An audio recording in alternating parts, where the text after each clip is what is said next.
there.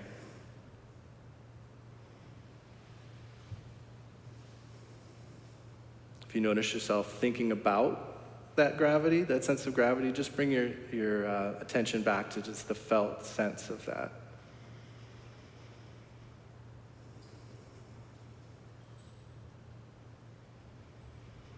Now see if you can shift your attention to like a center line. Like imagine there's a center line that runs through your torso from your waist up to your head. And if you want to turn to kind of find it, and then just place your attention on that.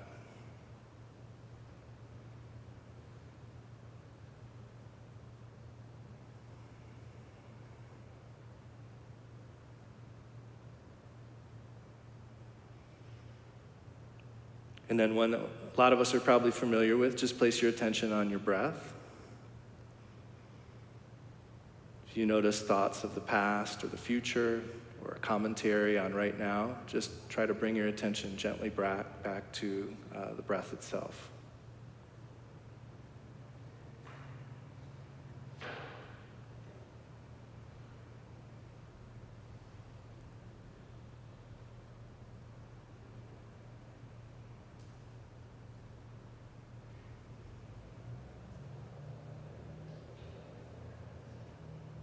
And last, bring your attention to the palms of your hands.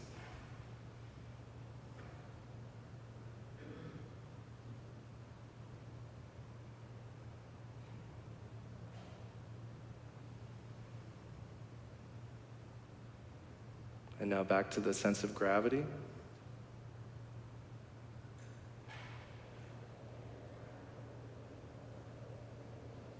Palms of the hands.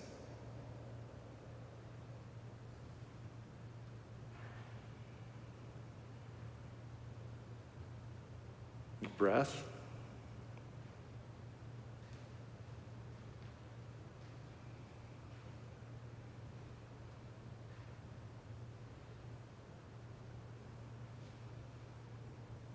And your center line.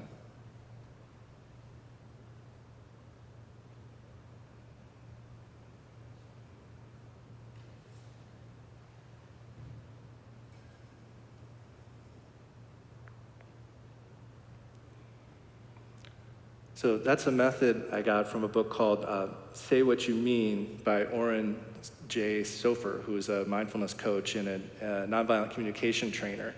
And I like it a lot because it's just a form of shamatha that we do, but with multiple supports. So you may have found one that works better for you, and that's okay, but you might also find use in moving between them. And the way you can utilize this is in a formal practice, you would put most of your attention on any one of those and just practice with that, noticing when you're distracted and bringing your attention back. But you can also use it in times of transition, like if you're walking or traveling somewhere. And in those cases, you would do as much as you can. It wouldn't be as much as you can in a formal practice, but you try to maintain some awareness of those supports. But the main reason that this practice, that he presented this practice, was to keep us, to give us some sort of tether of mindfulness in conversation and in dialogue. So in that case, you want to do maybe 10 or 20% of your attention. And it'll feel a little awkward at first because we're trying to also listen and things like that. And there's probably conversations can have emotions involved and things like that too. But it's a good practice just to be able to check into that mindfulness. So I wanted to give that at the beginning because that's something we can try to do throughout the talk today too. And I'll try to remember to check in and ask if we're remembering one of those. So let's say the prayer of refuge together. Today's talk is going to be about balancing practice and study.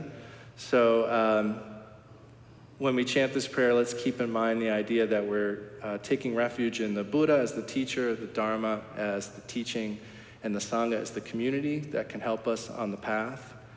And in the second part here, we state our aspiration to achieve the ultimate goal of complete awakening, enlightenment. And we say how we're going to do that, by the merit of generosity and other good deeds. So we have both our aspiration, our ultimate goal, and what we can do in the short term. So we'll stay this, let's do once in Tibetan, once in English, once in Tibetan, because the melody's so nice. O sangye chidang soki chodnam la janchu padu dagni kyapsu chi daki jinso ki pe sunam ki drola penchir sangye drupashok. In the Buddha, the Dharma, and the assembly most excellent, I take refuge until I reach enlightenment. By the merit of generosity and other good deeds, may I achieve enlightenment for the sake of all beings. O Sangye Chidang Soki Chodnam La Janchu Bardu Dagni Kyapsu Chi Daki Jinso Ki Pe Sunam Ki Drola Penchir Sangye Drupasho. Alden Sawe Lama Rinpoche Dagi Jiwa Bede Den Jula Kadrin Champo Gone Jesunte Kusun Tuking Drup Saldu So.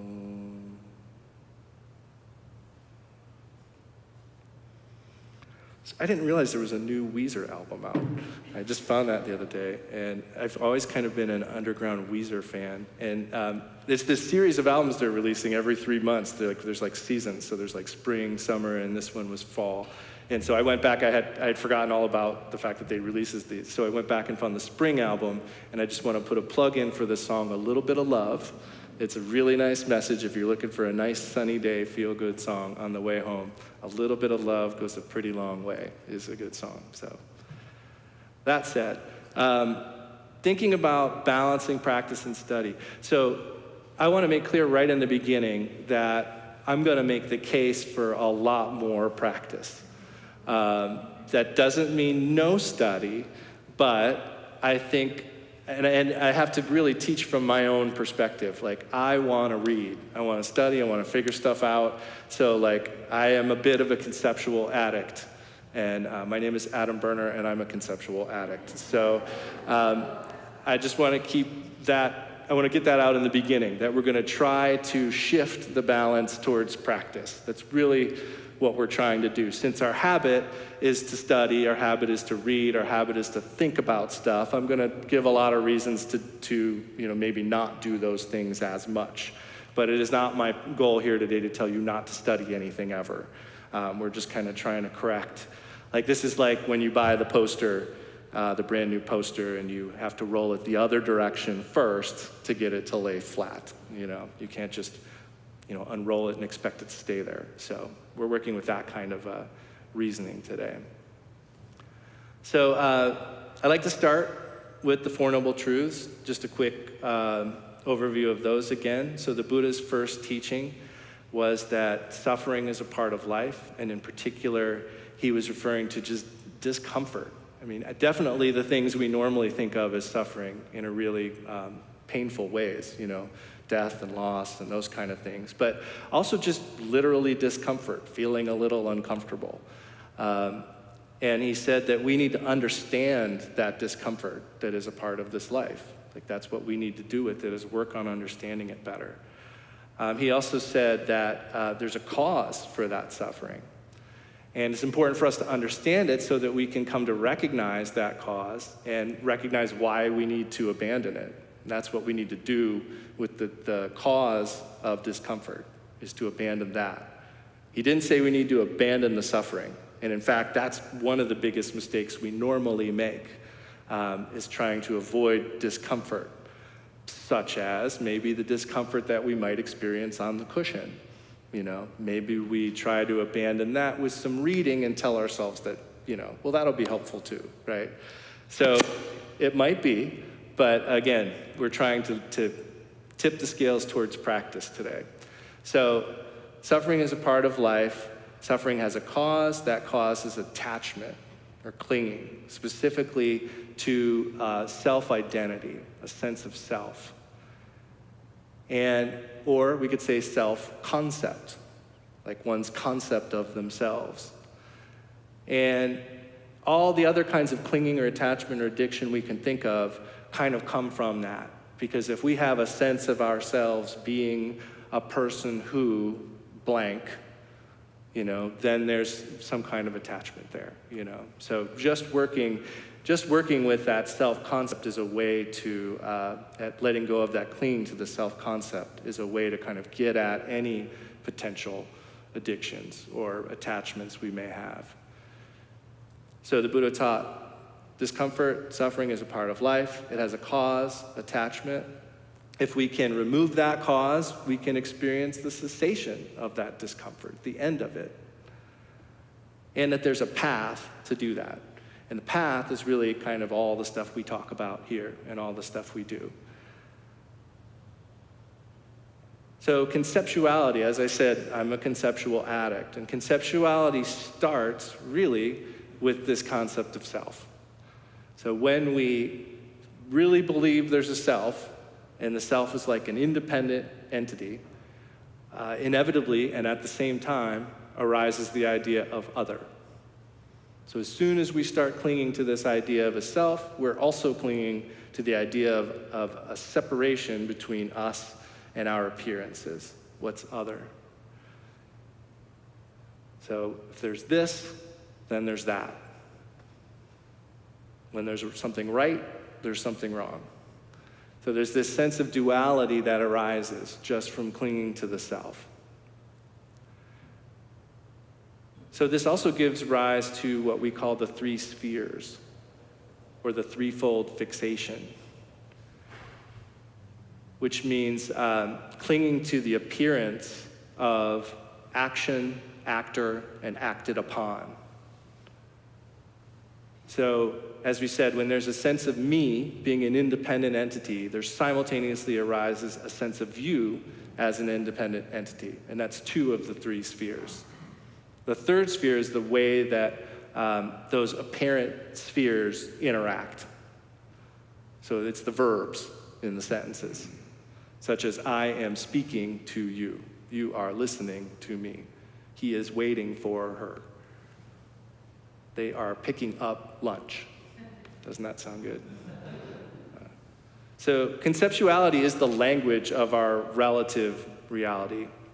And therefore, we have a super strong habit of engaging with it. So much so that we have to really pay attention to even notice we're doing it. We have to think about it. We have to know about it. And there's actually a little case for studying, right? But this is a balance thing. So we have to do a lot of practice to learn gradually how to be able to even abstain a little bit from that conceptuality. And until we're fully awakened, there will always be a sort of gravity pulling us towards concepts.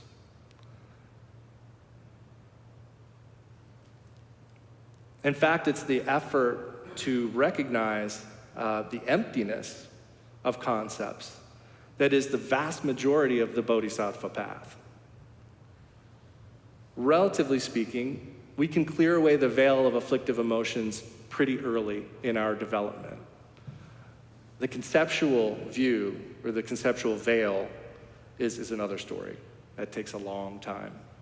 So there are traces of conceptuality present in bodhisattvas even very far along on the path. And it's those traces of conceptuality that stand between them and enlightenment. So it stands to reason that it's worth getting to work on that conceptual veil as soon as possible. Because it's a strong force, this like conceptual gravity that keeps seemingly pulling us.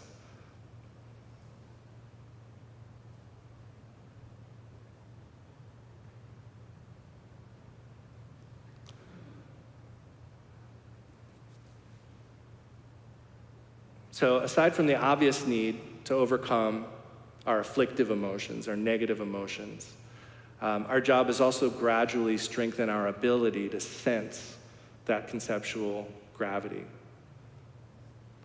and to engage it beneficially. So we have to generate awareness of when we're engaging in conceptuality and make sure we're doing so in a way that serves our goal of ultimate enlightenment, full awakening. So using this gravity analogy, it's not that gravity itself is bad. We can use it. So I thought this was kind of like that slingshot thing with spaceships, right? Like or satellites, where they use the gravity of a planet to sort of slingshot the spacecraft off in another direction at a much greater speed, right? So if they weren't accounting for the gravity of nearby planets, the spacecraft might get pulled in and crash. But with an awareness of it, they're able to utilize it to supercharge their path. And we can do the same thing. So how do we train for that? What's the method to begin to recognize our conceptual fixations? How do we increase our awareness of conceptual engagement and strengthen our ability to have more and more control over our trajectory as we experience that gravity? Meditation is the first step for that, and arguably the most important. But skillful use of conceptuality also has a major role. So it comes down to choosing what's appropriate for our specific situation. And that's an important point about Dharma, the teachings of the Buddha in general. There's a whole lot of them because there's a whole lot of different kinds of people. And so we need to find the ones that work for us, and we need to apply them to our own situation. It's where we meet the teachings that the real learning happens, where we are able to apply them in our life. So Khenpo Karthar Rinpoche, our founder and my teacher, said that in the lifespan of any being, there's a beginning, a middle, and an end to the path. And we need to do what's appropriate for our specific stage. Some people think that they should start with the most advanced material, and that is not particularly wise. Also not wise is thinking that one needs to stay in the beginning phase for an entire lifetime. So we have to begin at the beginning and progress according to our specific situation. How do we know what's appropriate for us? A part of that is our own sense of ourselves and how our practice is and how we are. But the other important part is a teacher. And that's why the teacher-student relationship is so important on the Buddhist path. Teachers don't have to be enlightened beings, which is great, or I'd be useless up here. But they just have to have a little bit more knowledge than we do, so that they can advise us with that kind of perspective. It's maybe a little bit further down the path. They can tell us if we're headed in the right direction and what we need for our journey, where the twists and turns might be, and especially warn us about the dangers or the pitfalls that might be coming. So I'd like to try to give some general and some specific tips on how to engage conceptuality for the benefit of our path. And this is a mix of things that my teachers have told me over the years, and things that I've learned myself. So first is that there are a lot of lineages in Tibetan Buddhism, just like there are a lot of sects in Christianity. And a lot of times they look a lot alike. And there's definitely a lot of common terminology. But they're each cultivating a specific view. And they're each cultivating a specific kind of path with certain stages. And we're utilizing the terminology and the things that may seem common in specific ways. And for that reason, I think it's important to do our best when we find a path and we start to take that path, to stick with that path. It's not that one is more right than any other. It's that there's a lot of chance for confusion. And it's only been about 2.5 years that I've been teaching and working with students, but I can tell you that a lot of confusion arises because there's these common words and seemingly common practices. And it actually can end up being a little bit of an impediment to development. So there are a lot of teachings in every lineage. So it's not like you'll exhaust the stuff that you'll need on the path. So I would just advise that my first tip there is to try to kind of stick in the lineage that you're practicing in. That's going to be a good thing for your practice. The other thing is I've noticed that our role as teachers is often kind of like being a tour guide to a city that maybe you haven't been to before. And so if you've ever done that, like if you've had friends come to visit and you want to show them around, you may have a certain route you're going to take because you know that when you turn that corner, they're going to get the best view of the skyline or the coolest big reveal of the statue or whatever it is you're trying to show them to. You know the way you want to take them so it'll be the best reveal and have the greatest impact for them. What time of day you want to take them so the light's just right or things like that. So as teachers, we're also kind of planning a route for our students so that it will have the most impact at each step of the way. And that's one of the reasons why it's important not to look too far ahead, or try to get ahead of where we are at any specific point, because there is a plan kind of happening for each of us. And we want to have the impact of those teachings or those practices at the right time, because if we get to them early, then they're not going to be quite as impactful when it's actually time, and they won't have quite the potency that they might have otherwise. It's also important not to create expectations of results. First, the path is gradual most of the time. There's a chance for sudden awakening, and it's important to remember that. But for most of us, this is going to be a gradual path. And that can be a little frustrating sometimes, but if you've been meditating, even for just a little while, I think you're probably pretty impressed with the changes you've seen, even in just the short time you've been doing it. So that's pretty remarkable. Of all the things that we wish we could change and haven't changed, our upheavals of negative emotions that still occur, all that kind of stuff, when all is said and done, we've actually made a lot of progress, and it's pretty remarkable. I think a lot of us, more than any other thing ever, allowed us to have that kind of progress. So it's important to remember that this is a gradual path, but it is working, and usually we can see that in our lives. And maybe that's something we want to think about a little bit more and remind ourselves, particularly if we're feeling frustrated. Then it's maybe a good time to look back and see how far we've actually come to reinforce our devotion to this work, Anybody remembering their center line or their gravity? So second, the expectations we develop about what results may look like or feel like are coming from our conceptual fixations. They're coming from our confused situation. So from our confused situations, we're thinking about what we want our results to look like. And our results may not look like that. We may not really know what the results of meditation are going to be. I mean, I can definitely say that it has not been what I expected, It's better than what I expected, but it hasn't necessarily looked at all like what I expected. So assuming what progress will look like in advance creates these expectations and anxieties, and then we get a little thrown off if things maybe don't match. And that can also be a little bit of an impediment. So rather than assuming what progress will look like in advance, it's probably better that we don't generate those kinds of expectations and anxiety about what exactly it's going to look like or feel like. And instead, simply apply the practices consistently with joyful effort at our good fortune to even have them.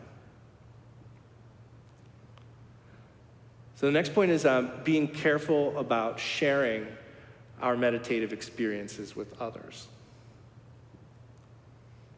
Because first of all, we don't really know what's a good or bad experience until we talk to someone about that who has the experience to tell us. But in my 3-year retreat, when we would ask Khenpo Karthar Rinpoche, when I would ask him about this, or we would ask him in a group, I mean, his answer was always pretty similar. And it was usually something like that. Could be good, could be bad. Probably best to just think of it as neutral. And I think the reason for that is, thinking back to the Four Noble Truths, attachment and fixation is the cause of our discomfort. So, if we have an experience that that our teacher says is actually a good experience, and then we get attached to that experience, we want it to happen again, we're waiting for it to happen again, now that good experience has been turned into a bad experience. Likewise, bad experiences, when we can release our clinging to them, can actually be made into a good experience. So it's not something that we necessarily need to share too much outside of our relationship with our teacher, these kinds of meditative experiences. Because on our own side, it could be creating some kind of fixation. But more importantly, I think, in this context, it could be creating some sort of expectation on the other person's side. People may wonder, like, why am I not having that experience? Maybe I should be having that. Is something wrong with my practice?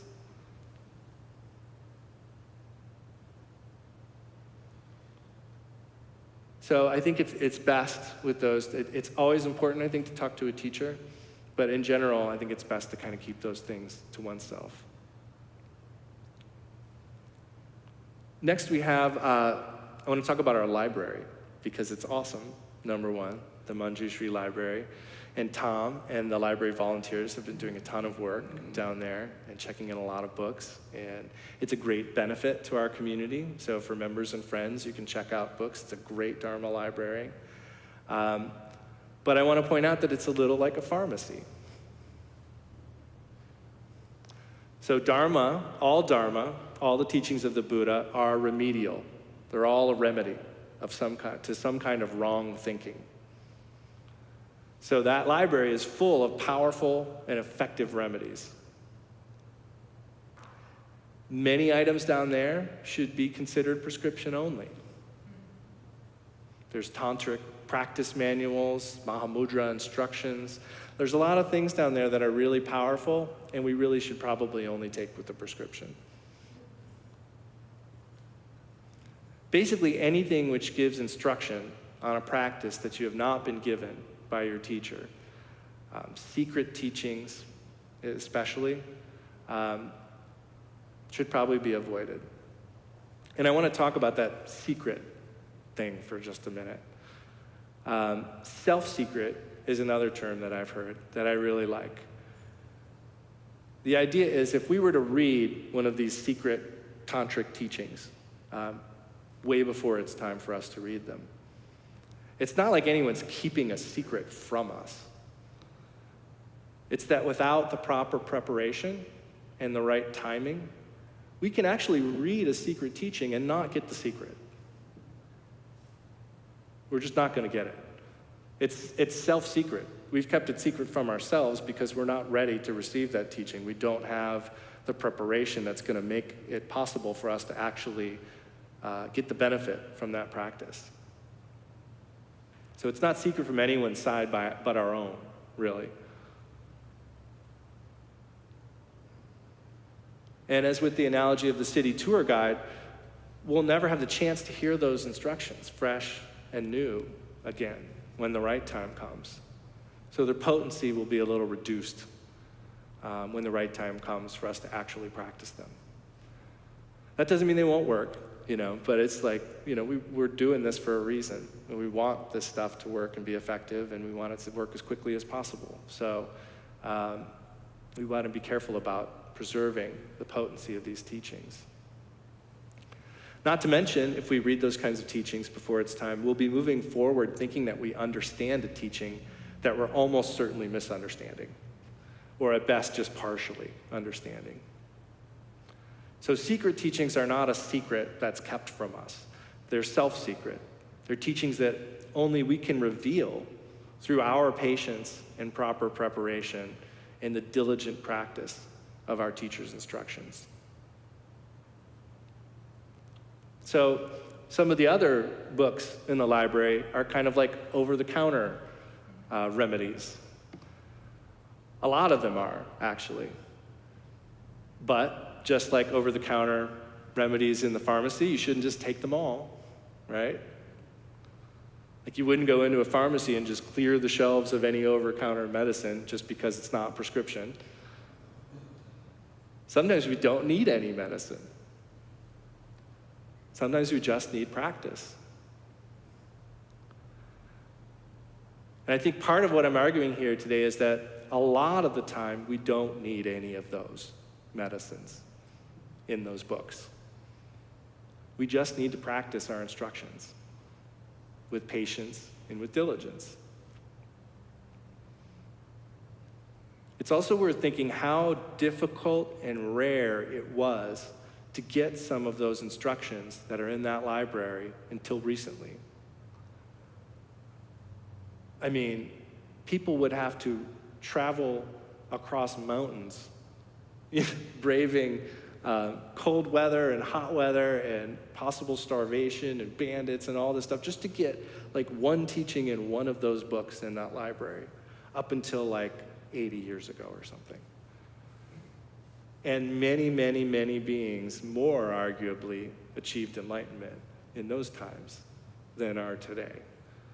So it's not necessarily the case that having all this material to read means our chances of awakening are much greater when we consume it all. I mean, think about like potentially how many miles of walking are involved in the teachings in that library for people over the ages. It's mind-blowing, you know? So we're really fortunate. So these are powerful teachings. They must be treated as so for safe and effective usage. And just like meds, you should only use them as long as you need to. And then you should discontinue use. And what I mean by that is not necessarily don't utilize what you've learned, but put it into practice. Apply it to your life. Do your practice. Meditate more. So today's talk is about balance. Again, my point is not don't read any Dharma books, nor is it we have to ask our teacher's permission before we read anything. Instead, it's to bring balance to a situation that, at least in my own case, is usually a desire to read anything, anytime, you know.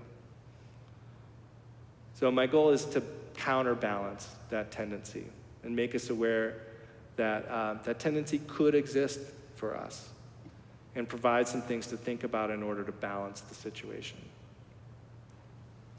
So thinking about conceptual addiction, we love understanding things. It feels good to figure stuff out. We've wired ourselves to feel rewarded when we can conceptualize something. I think there's probably science to back that up, right? Like there's chemicals that are released when we feel rewarded that, oh, I figured it out, you know? If we feel uncertainty, discomfort, or aren't actively conceptualizing something, we often feel that as being bored or unproductive, and we resist it. So we crave these like conceptual jackpots that happen. And I think most of us probably know what that's like, because there's sometimes where you're reading a book and it's maybe just one sentence and everything changes. And so I call this like slot machine dharma, you know? So like we're all kind of looking for that one sentence. So we just keep pulling arm. And so I know for me, that's how it is a lot of times with reading, you know? I get one in one book, and then it's like, oh, what's the next one? Maybe this one will give me that same feeling, that same payback, you know?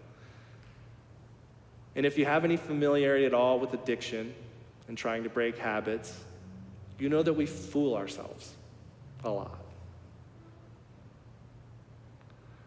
Like when we're practicing shamatha, meditation, and we have a really, really great idea right while we're meditating. Something that we just have to write down right then, right? Because it's such a good idea. The more we fall for that trick, the more often it's going to happen. And the more often we'll interrupt our practice session. Give it up for that conceptuality We'll give up this practice of training in non-conceptuality and awareness. We'll dip into that conceptuality again. For me, it's Google Docs. I go on there, put a note in there, So to deal with this, the advice I've been given is to make the aspiration that you'll remember whatever it is when the practice is done. You can think of it, it's gonna happen, but you just make the aspiration, I wanna remember this when I'm done, but I'm doing my practice now. I'm getting back to my practice. Just come back, Similarly, often when it would be best for us to just be present with the situation, whether it's unpleasant or pleasant, we so often feel the need to think about it. We dive into conceptuality because that's our habitual response to nearly everything. And we lose out on the freshness of the moment. I think everybody can probably think of times where they were doing something maybe good that they'd been waiting for to happen. Something you were looking forward to. And then you're in the middle of it and you're distracted. You're either thinking about it, maybe comparing it to the last time it happened, worrying about the fact that it's gonna end, it's not gonna last forever. Sometimes we're in the moment, enjoying the thing we wanted, and all we can do is think about the future or the past. And so just training and being present is a big part of what we're doing with Dharma, is learning to just be here with the felt sense of the situation without putting a story on it. Oftentimes it's like the past, thinking about what happened before, might be worrying about what's gonna happen in the future, but a lot of times it's just like a commentary, right? Like an editorial running in our heads about what's going on right now. And I had the opportunity 2 weeks ago to do 3 days of silent meditation retreat. And we'll be doing a program here in a month, a silent meditation retreat. And I love silence, especially for practice, because it really only took about half a day for me to realize how much I was talking in my head, Like just not talking for just a few hours, silent in the house, all of a sudden like I'm hearing my inner monologue and it's much louder than it was before. And that's not bad because now I'm aware of it. And now that I'm aware of it, just like in meditation, I can bring my attention back to silence or to being present with my situation as it is.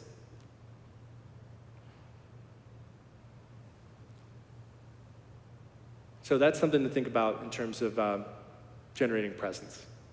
When you notice that monologue running, you can kind of bring your attention back to just what's happening right now.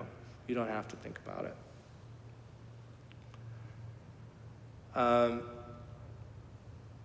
I pulled a couple of quotes from Khenpo Karthar Rinpoche, one of Khenpo Karthar Rinpoche's books, where he's commenting on a Karma Kagyu Rinpoche text.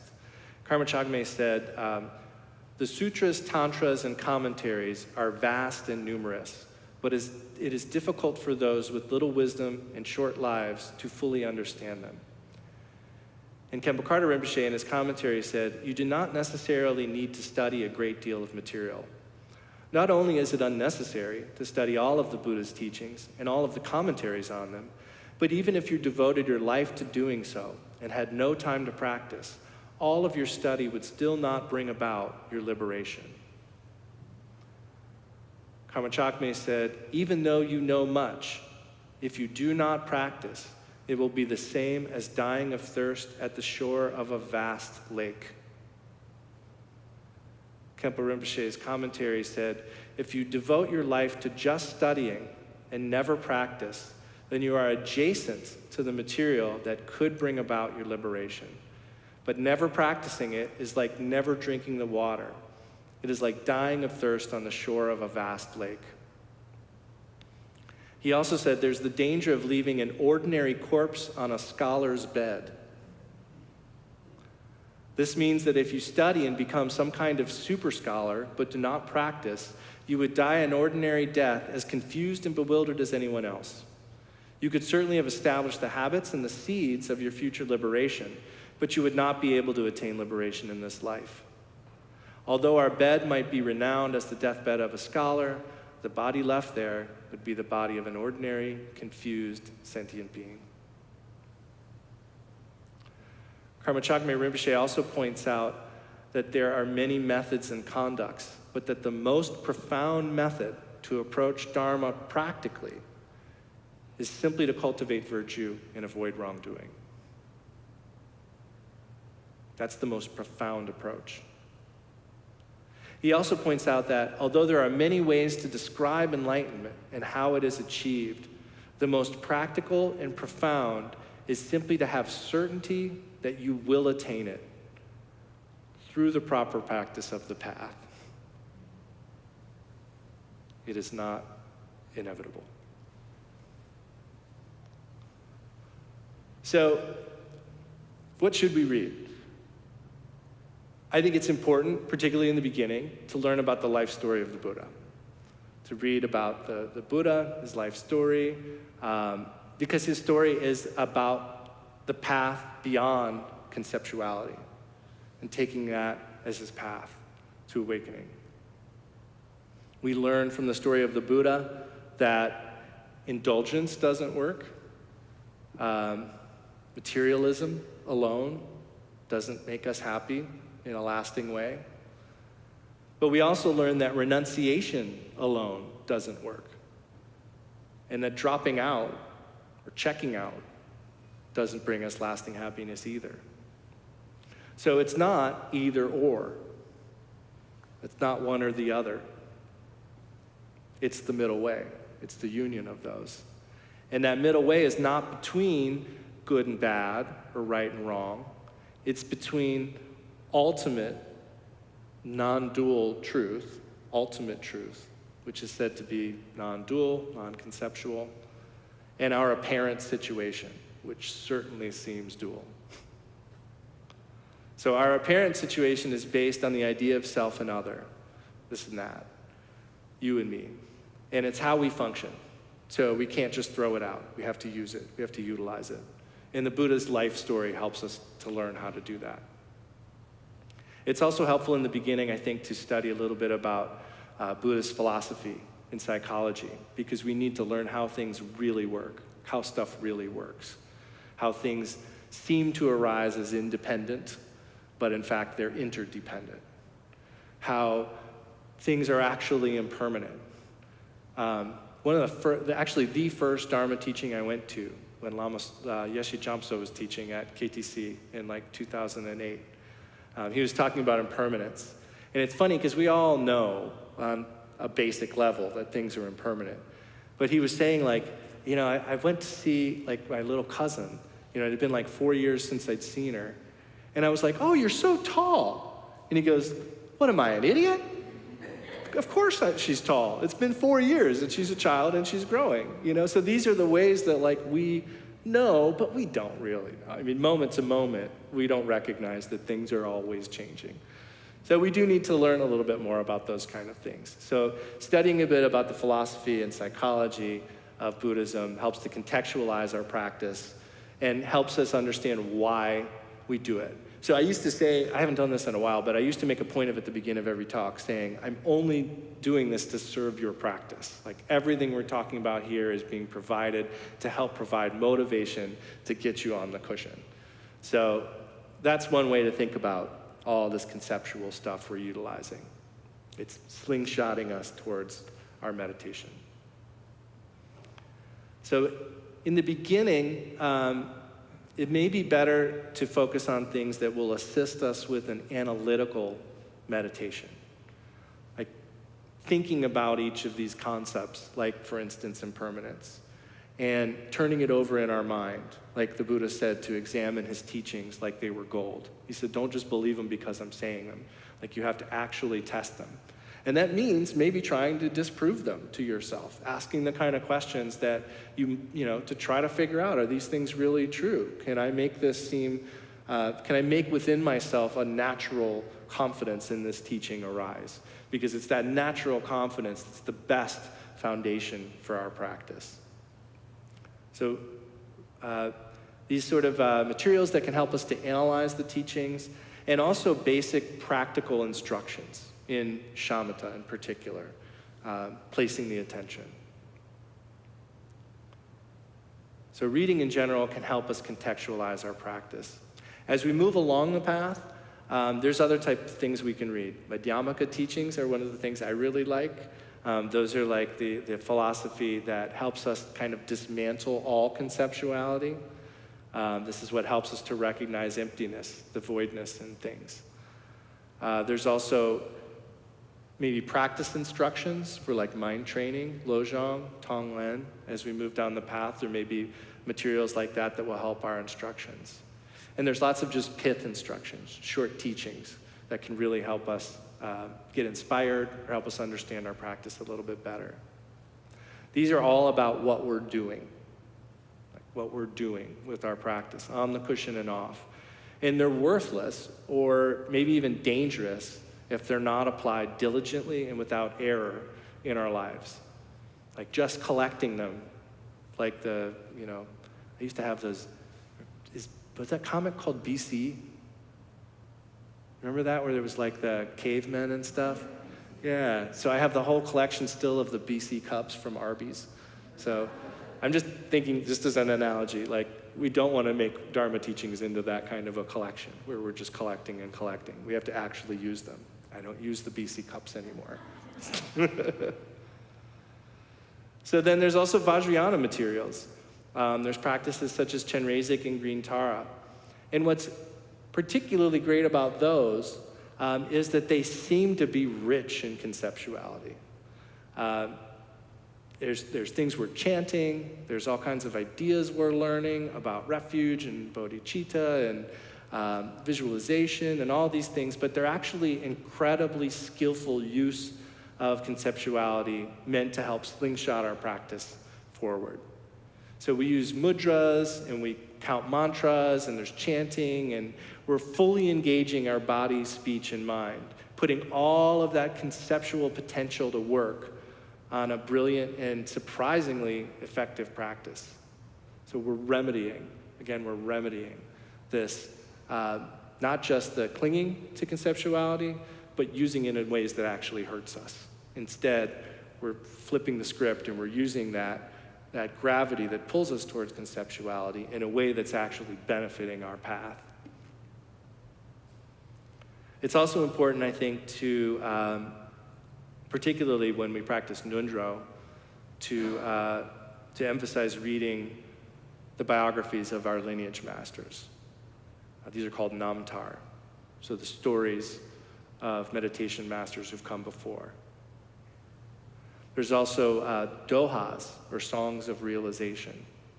And these are spontaneous compositions of enlightened masters expressing a teaching or describing what enlightenment is like, among other things. So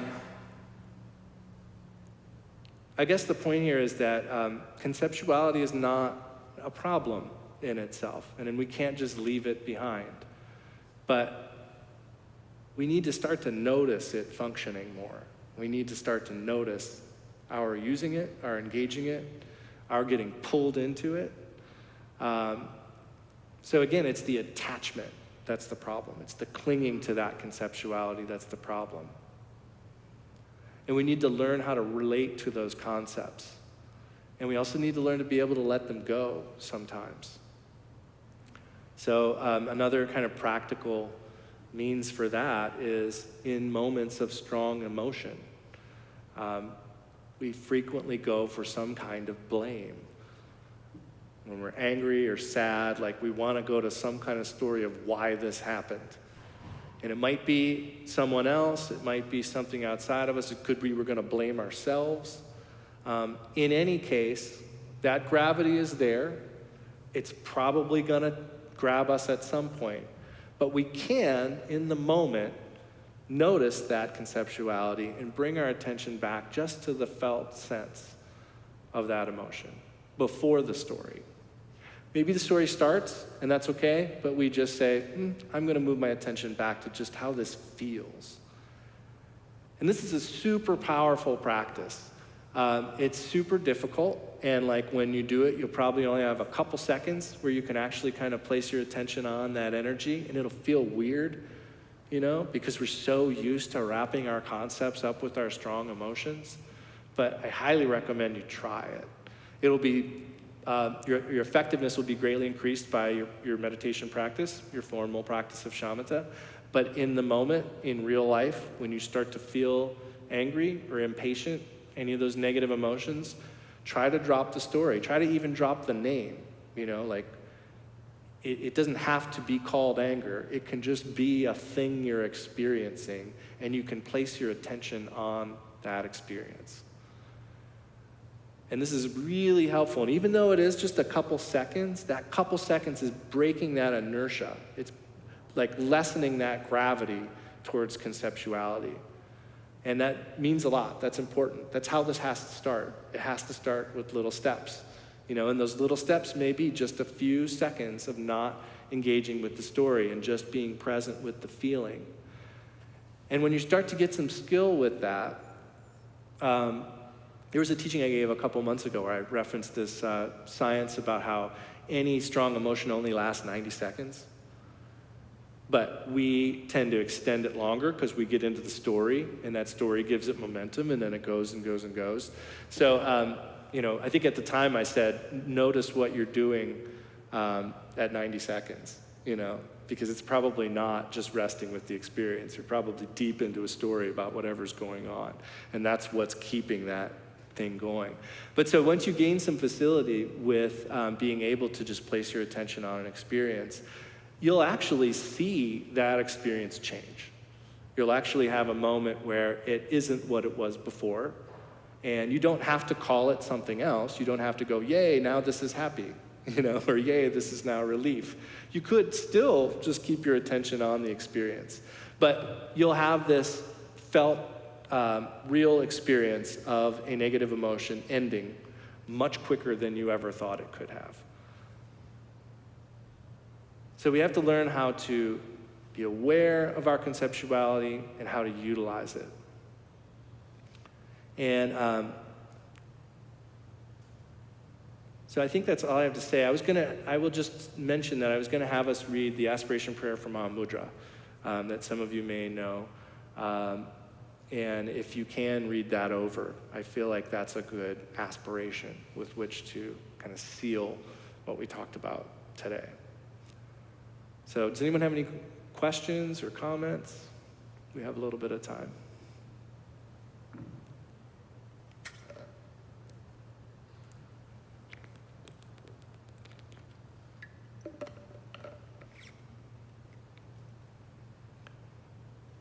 No silly questions? No topics barred?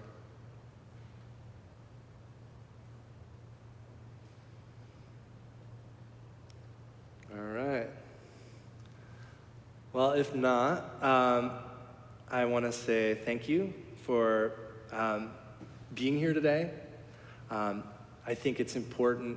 We're going to do the dedication of merit, but I think it's really important to even just take a moment to rejoice in the very inclination to be here, the very inclination to spend a little time thinking about how we can be more effective and how we can be better people to those around us.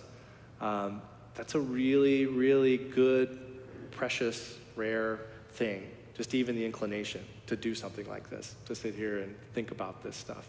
A lot of people don't have that inclination. A lot of people aren't fortunate enough to have that inclination that you all have being here today. So I think it's important to note that and rejoice in it, because building that kind of habit for recognizing virtuous activity and rejoicing in it is what creates the causes of this happening again in the future. So I think it's really important to note that, and I genuinely thank you for being here. Thank you. So let's chant the dedication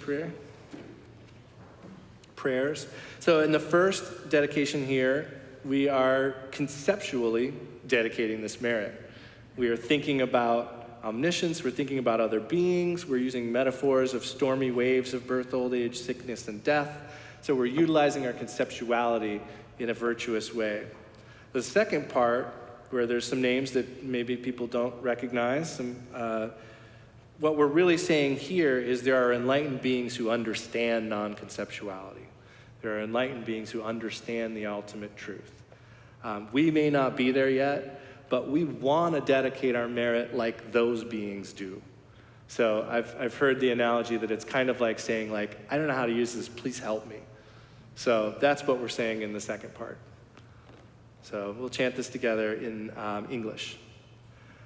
By this merit, may all attain omniscience. May it defeat the enemy, wrongdoing. From the stormy waves of birth, old age, sickness, and death, from the ocean of samsara, may I free all beings. The courageous Manjushri, who knows everything as it is, Samantabhadra, who also knows in the same way, and all the bodhisattvas, that I may follow in their path, I completely dedicate all this virtue. And let's sit for just a moment.